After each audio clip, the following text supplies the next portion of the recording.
جنازے کے ساتھ ساتھ چلتے ہوئے سب لوگ کلمہ پڑھ رہے تھے۔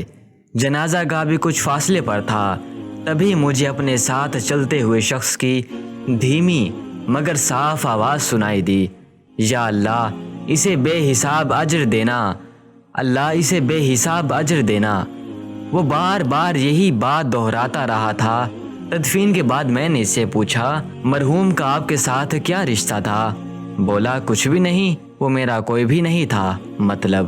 میں تھوڑا حیران ہوا۔ کہنے لگا، میں بہت غریب آدمی ہوں صاحب، کچھ عرصہ پہلے میری بیوی شدید بیمار ہو گئی۔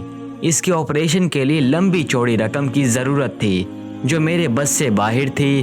ہر طرف سے مایوس ہو کر گاؤں کے چودھری سے اس شرط پر قرض لیا کہ اگر 1 سال کے اندر ادا نہ کر سکا تو وہ اس میں سود کی رقم بھی شامل کر لے گا۔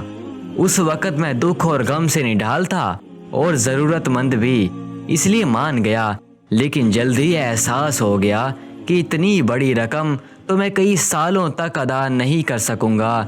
یہی دکھ اور غم لیے مسجد میں بیٹھا اللہ سے فریاد کر رہا تھا، رو رو کر اس سے وسیلہ مانگ رہا تھا کہ وہ میری مشکل آسان فرما دے۔ یہ مرحوم قریب ہی بیٹھا نماز پڑھ رہا تھا۔ اس نے شاید میری آہوزاری سن لی، پاس آ کر بولا، میں زیادہ امیر تو نہیں ہوں لیکن وعدہ کرتا ہوں کہ اللہ کی رضا کی خاطر تمہارا قرض اتارنے میں تمہاری مدد کروں گا۔ اور پھر اس نے واقعی اپنا وعدہ پورا کیا۔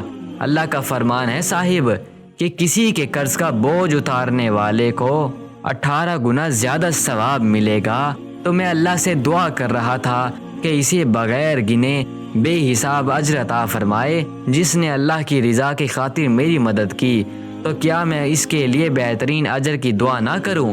وہ تو اللہ ہے صاحب، سب کچھ کر سکتا ہے۔ اور میں سوچ رہا تھا دوسروں کو نفع دینے والے خود کب گھاٹے میں رہتے ہیں۔